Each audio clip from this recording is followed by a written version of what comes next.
यों ही बिताए। हे विश्वनाथ अब तो ऐसी दया हो, जीवन निरर्थक जाने न पाए। हे विश्वनाथ अब तो ऐसी दया हो, ये जीवन निरर्थक जाने न पाए। तो ये मन न जाने क्या क्या दिखाए, यही सब करता है। कुछ बन न पाया मेरे बनाए, कुछ नहीं बन पाया। और इस मन की शुद्धि आपकी कृपा से होती है, क्यों मन भी प्रकृति है और आप मूल प्रकृति हैं। इसलिए सारी प्रकृति का शोधन आपकी कृपा के बिना होता नहीं है। महाराज जी, हमने देखा पूज्य स्वामी जी महाराज प्रत्यक्ष भगवती से वार्तालाप करते थे। स्वामी श्री शरणानंद सरस्वती जी महाराज प्रत्यक्ष भगवती से वार्तालाप करते थे। सारे देवी देवता उनके सामने प्रत्यक्ष थे। अद्भुत महात्मा थे। इस दास को अपने बाल्यकाल में लगभग 1 वर्ष उनके चरणों में रहने का सौभाग्य मिला। अद्भुत महात्मा थे। प्रणाम है उनके पावन चरणों में। उनके पूजा गृह में कोई भी प्रवेश नहीं करता था, वे स्वयं ही अपने हाथ से पूजा करते थे। और उसमें एक भगवती अष्टभुजा भगवती सिंहवाहिनी विराजमान थी और 12 शालिग्राम जी, 12 शिवलिंग, ये सब उनकी पूजा में थे। और वो अपने ढंग से कक्ष से बाहर आते थे। कितने अनुभूतियां उनके चरणों में दास को हुई।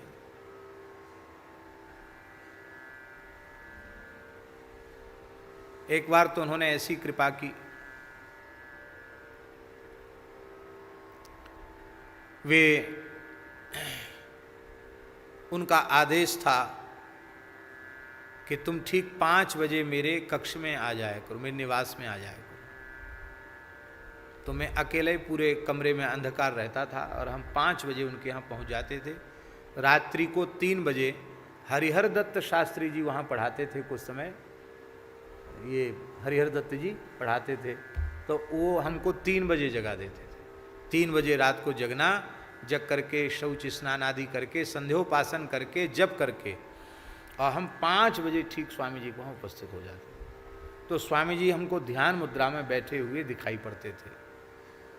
वो रात्रि को 3 बजे ध्यान में बैठ जाते थे और फिर सवेरे 7 बजे तक ध्यान में बैठते थे। फिर पूजा गृह में प्रवेश करते थे। तो 1-1.5 घंटे बाद, 2 घंटे बाद पूजा गृह से निकलते थे। ऐसा उनका नियम था। तो एक दिन स्वामी जी ध्यान में बैठे थे और अंधकार तो पूरा रहता ही था, बिल्कुल कोई प्रकाश नहीं कहीं रहता था। अकस्मात क्या हुआ कि उनके श्रीअंग से एक विलक्षण कांति निकलने लगी और उनके काषाय वस्त्र से कांति प्रस्फुटित होकर बाहर आने लगी। पूरा शरीर दमकने लगा उनका। जैसे क्या कहें उसको हम, जैसे कोई होता ना, बोर्ड होता भीतर, उसके लाइट होती है, वो चमकती, बाहर तक चमकता, ऐसे चमकने लगा उनका शरीर। प्रकाश हो गया कक्ष में, एक दिव्य प्रकाश शरीर का। मैंने अपने नेत्रों से ये झांकी देखी। तो अवस्था हमारी बहुत छोटी थी, 10 वर्ष के रहे होंगे। तो मैं तो डर गया। मैंने कहा स्वामी जी के शरीर में बिजली चमक रही है, कैसे, क्या हो गया, क्या हो गया। स्वामी जी ध्यान में थे, समाधि में थे। तो थोड़ा हमको डर लगा, लेकिन अब चुपचाप बैठे रहे, राम राम करते रहे, अपने जप करते रहे। इसके बाद स्वामी जी उठे और जब उनका समय पूरा हुआ तो वे उठे। उठते ही हम उनको पहले साष्टांग करते थे, फिर उठ जाते थे, तो फिर उनके निकट जाके साष्टांग करते थे। साष्टांग प्रणाम किया। प्रणाम किया तो उन्होंने मेरी ओर देखा। बड़े शांत रहते थे और उन्होंने एक बात कही, देखो तुमको मैं यहाँ क्यों बुलाता हूँ ये बात तुम नहीं जान सकते हो। मैं अपने ध्यान के समय किसी को भी यहाँ बुलाता नहीं, पर मैं तुम्हें किस लिए बुलाता हूँ इस बात को तुम नहीं जान सकते हो। हमने पूछा भी नहीं कि आप क्यों बुलाते हैं हमको। लेकिन एक बात है, यहाँ की किसी भी बात को तुम बाहर मत कहना। और देखो, यहाँ कुछ भी विचित्रता दिखाई पड़े तो डरना नहीं, चिल्लाना चीखना नहीं, डरना नहीं बिल्कुल भी। यहाँ हम सबकी माँ बैठी है और माँ के सामने बच्चों को क्या डरना। हम थे छोटे, हम अपने मन में यही सोचे कि स्वामी जी की मैया इसमें रहती होगी। तो हमने कहा स्वामी जी आपकी माता जी यहीं रहती बोले हाँ यहीं है, इसमें रहती है हमारी माता जी। तो उनका पूजा गृह बंद ही रहता था हमेशा, दर्शन किसी के भी नहीं खुला रहता, बंद रहता था पूजा। आज स्वामी जी ने द्वार खोला और हमसे बोला कि चलो आज माँ के दरबार में तुमको ले चलते। एक आसन था उनका बिछा हुआ गोल, बोले इस पर बैठ जाओ, बोले कोई श्लोक सुनाओ। तो हमने देवी प्रपन्नार्ति हरे प्रसीद प्रसीद मातर जगतोखिलस्य प्रसीद विश्वेश्वरी पाहि विश्वम तुमेश्वरी देवी चराचर को बढ़िया से गा करके जब सुनाया, स्वामी जी एकदम भावुक हो गए। मेरे पीछे खड़े थे वो, उन्होंने ऐसे सिर पे मेरे हाथ रखा और रोकर भगवती से प्रार्थना की, माँ इस बालक पर कृपा करो। बस इतना शब्द हमने सुना, माँ इस बालक पर कृपा करो, इतना शब्द हमने सुना। और इसके बाद फिर हमें पता नहीं क्या हो गया, हम जैसे थे वैसे ही बैठे रह गए। अब उसको क्या कहें ये तो भगवान ही जाने, लेकिन मतलब जैसे एकदम शरीर पत्थर की मूर्ति के जैसे हो गया। थोड़ी देर बाद, अब कितना समय बैठे, आधा घंटा बैठे, पौन घंटा बैठे, पता नहीं, जैसे थे वैसे बैठे ही रह गए। इसके बाद स्वामी जी ने मुझे यहाँ छुआ, थोड़ा ऐसे हिलाया, तब हमको होश आया। फिर मैंने साष्टांग प्रणाम किया, बोले आज भगवती ने तुम्हें स्वीकार कर लिया है, तुम्हारे ऊपर कृपा हो चुकी है, अब बाहर चलो। बाहर लेके आए, फिर बोले अब मैं जब बुलाऊं तब भीतर आना, बिना मेरी आज्ञा के भीतर मत आना। जो आ गया। ऐसा तो भगवती के प्रति उनका प्रेम था। और रामकृष्ण के ऐसे प्रेमी अनुरागी थे महाराज जी, नाम श्रवण करते ही नेत्रों से श्रुधार बहने लग जाती थी। उमा कहूँ में अनुभव अपना, सतहरि भजन जगत सब सपना। इसको बड़े प्रेम से बोलते थे स्वामी। कीर्तन में अविरल अश्रुधारा उनके नेत्रों से बहती थी, भगवती की कृपा से। ऐसे तत्वज्ञानी संत। तो दुषह दोष दुख दलनी करु देवी दाया।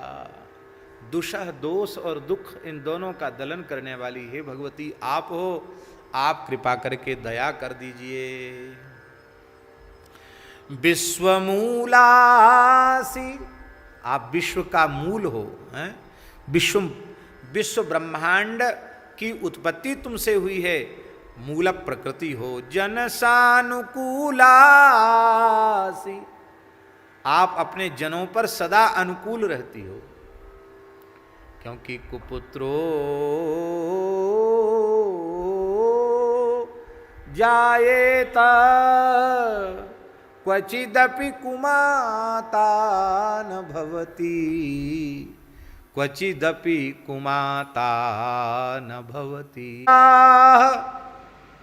परम तेषां मध्ये विरल तरलोहम तव सुतः, मदीयोऽयं त्यागः समुचितमिदं नो तव शिवे।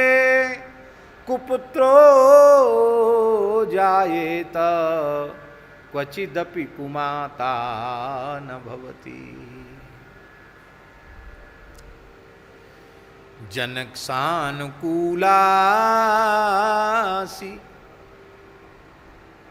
जो आपसे विमुख हैं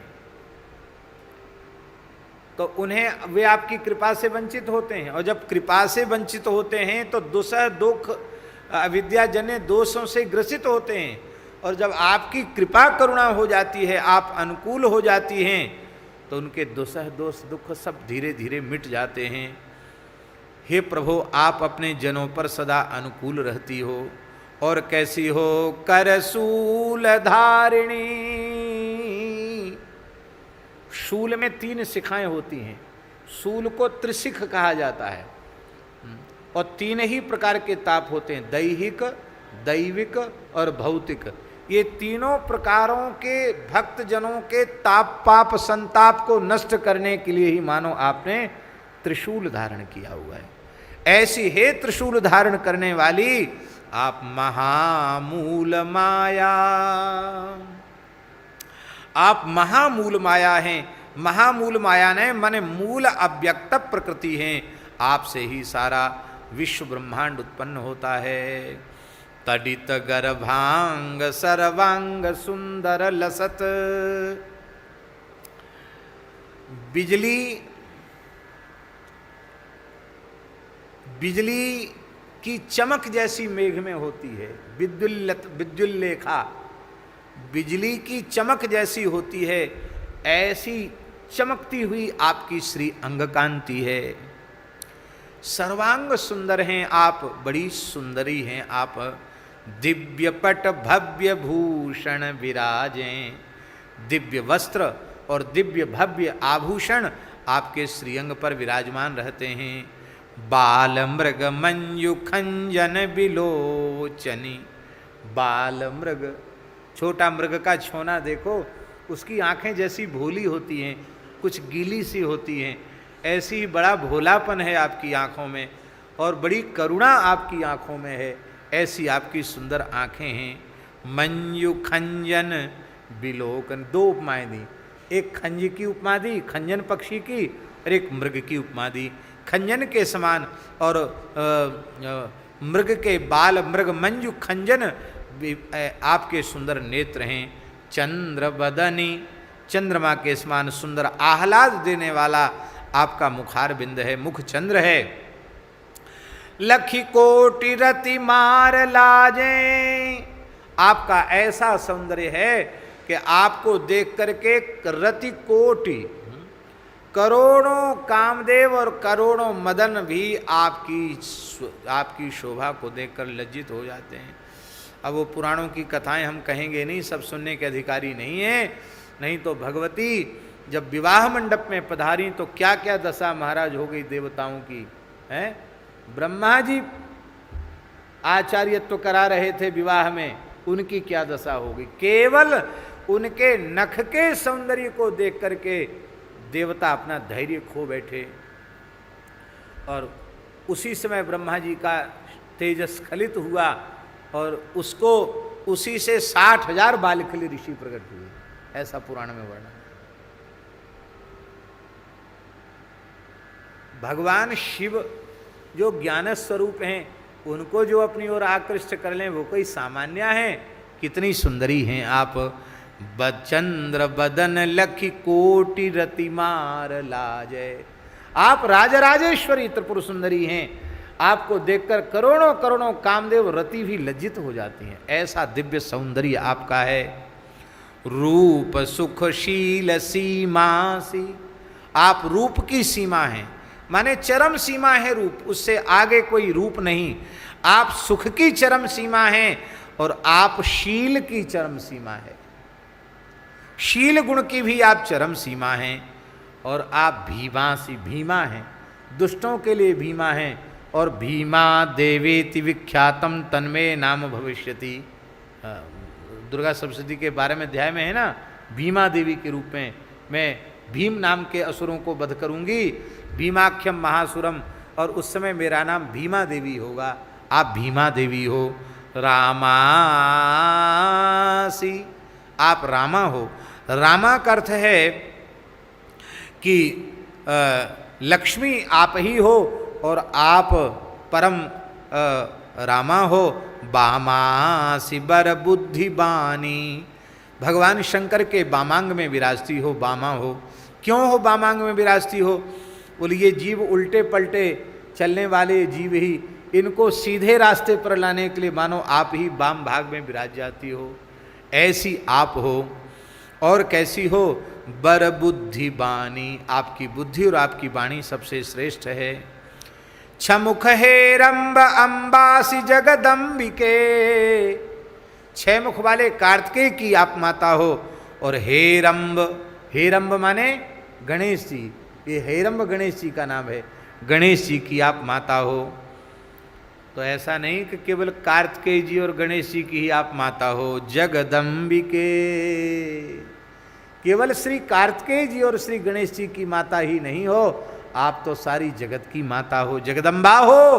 हे जगदम्बिके शंभुजायासी, भगवान शिव की आप धर्म पत्नी हो, जाया हो, पत्नी हो।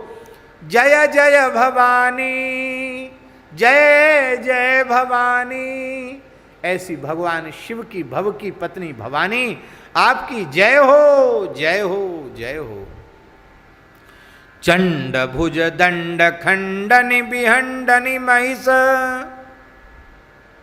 चंड और मुंड,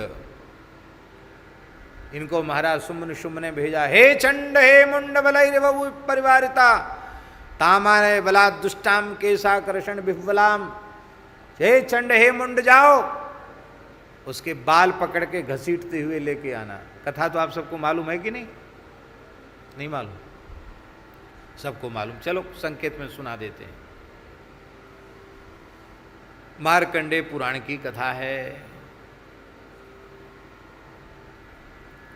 शुंभ निशुंभ का बड़ा अत्याचार बढ़ा, बड़े प्रभावशाली दैत्य, हाहाकार तीनों लोकों में मच गया। देवता भगवान शिव के पास गए, नारायण, ब्रह्मा जी, शंकर जी सब मिलकर के, और सबने कहा अब भैया पंचायत करो, विचार विमर्श करो कि समस्या का समाधान कैसे हो। बोले चलो भगवती की उपासना करो, भगवती ही समाधान करेंगी। देखो लीला भगवान की, पार्वती जी गंगा स्नान के लिए गई थी, देवता तो आतुर थे। देवता बोले वो पता नहीं कितनी देर तक जल में खेलती रहेंगी, और आर्त के चित्र है न चेतु, चलो वहीं। तो पार्वती जी स्नान करके तब तक लौट रही थी, देवता पहुंच गए। देवता बोले महाराज नमस्तस्यै नमस्तस्यै नमस्तस्यै नमो नमः। देवताओं ने भगवती की नमस्तस्यै नमस्तस्यै ये कह करके देवताओं ने भगवती की उपासना की है। भगवती ने कहा स्तोत्रम ममैतत् क्रियते शुंभ दैत्य निराकृत ही, शुंभ निशुंभ के अत्याचार से विचलित होकर तुम मेरी ही स्तुति कर रहे हो, ऐसा कह के। और भगवती पार्वती जगदम्बा ने अपने शरीर से एक देवी को प्रकट कर दिया, वे हुई कौशिकी देवी, वो उन्हीं का ही स्वरूप है। और कौशिकी देवी से कहा कि ओ कौशिकी देवी जा कर के एक हिमालय के शिखर पर बैठ गई। पूरा पर्वत जो था वो चमक रहा था उनकी अंग कांति से। उसी समय महाराज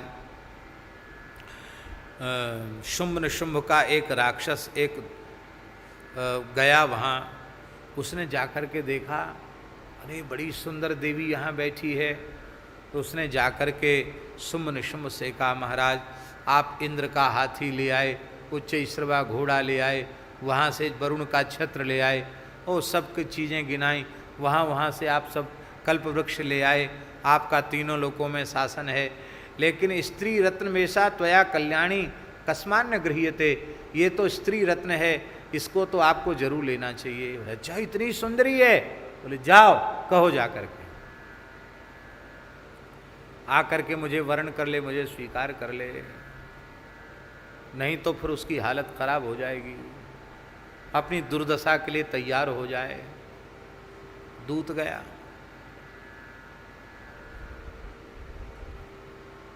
बोला महाराज शुंभ ने हमको भेजा है, ये संदेश भेजा है हमारी राजमहेशी बन कर के रहो। तो भगवती कौशिकी बोली, भगवती जगदम्बा दुर्गा बोली देखो भैया अब क्या करें, हमने बचपन में एक प्रतिज्ञा कर ली, क्या? यो में जेति संग्रामे, जो युद्ध में मुझे जीत लेगा, यो में दर्पम व्यपोहति, जो मेरे दर्प को, अहंकार को समाप्त कर देगा, हैं? यो में प्रतिबलो लोके, जो हमारे समान बलवान होगा, समय भरता भविष्यति, वही मेरा पति होगा। और ऐसे तो केवल शिव जी ही हैं, ऐसा कोई दूसरा है नहीं। भगवती को तो कहना ही था, वो दुष्ट बेचारा क्या समझे भगवती का आस है। उसने कहा महाराज ऐसा बोल रही है वो तो, युद्ध करो, हमारे समान शक्ति होगी तो ब्याह करूंगी। हे धूम्रलोचन, जाओ सेना को लेकर जाओ, उसके केस पकड़ के घसीटते हुए उसको यहाँ ले आओ, कैसी है वो देवी। धूम्रलोचन आया और हुंकार किया, हुंकारेणैव तम भस्म सा चकारांबिका तदा। ऐसे किया और धूम्रलोचन सेना के साथ भस्म हो गया। अब बोले महाराज वो तो बड़ी चमत्कारिणी है, उसने तो हुंकार करके सबको भस्म कर दिया। युद्ध छिड़ गया, बड़ा भयंकर युद्ध हुआ। और उस समय भगवती के शरीर से तमाम शक्तियां प्रकट भईं, ब्रह्माणी, रुद्राणी प्रकट भईं, जो महाराज वृषों पर विराजमान हैं, ब्रह्माणी हंस पर विराजमान हैं, लक्ष्मी गरुड़ पर विराजमान हैं, यमराज की, वरुण की, कुबेर की, अग्नि की, सब शक्तियां प्रकट हो गईं, सैकड़ों शक्तियां प्रकट हो गईं। भयंकर युद्ध होने लग गया।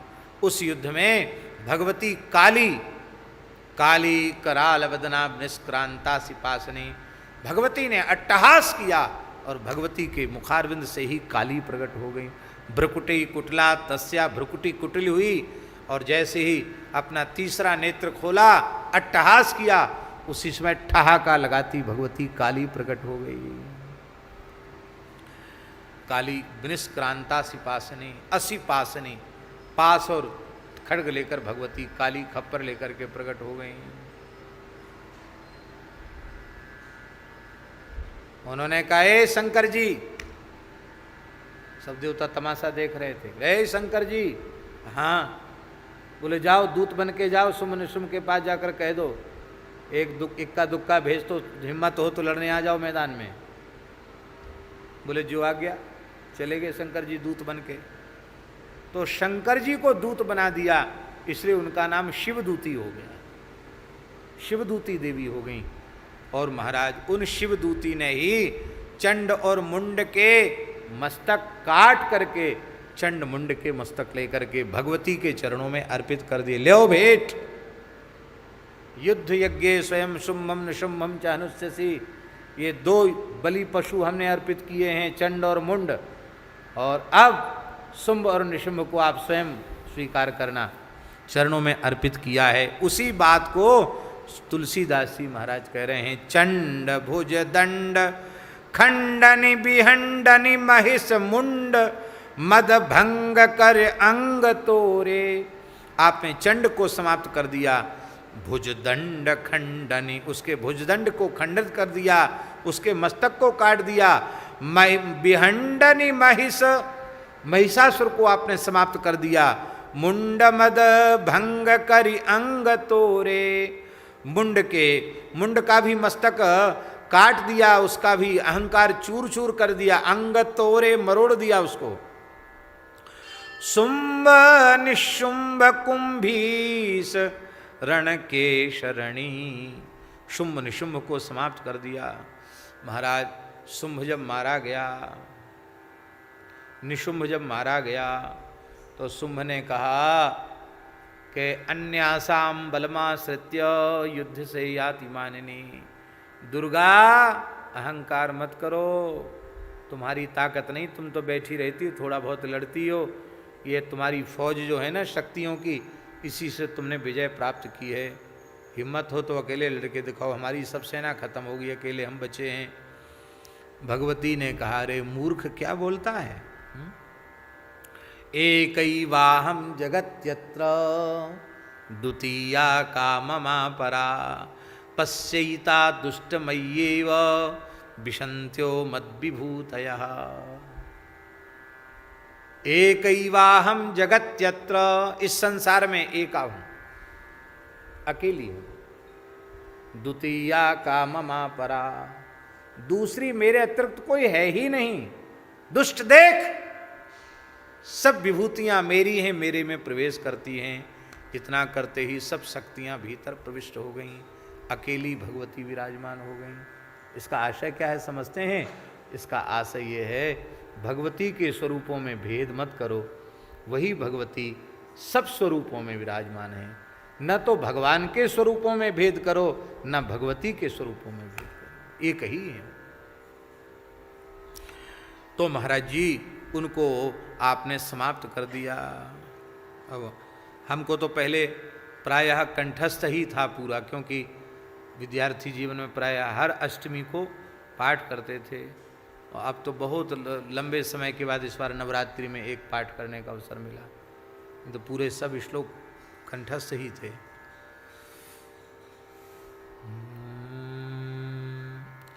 क्या है?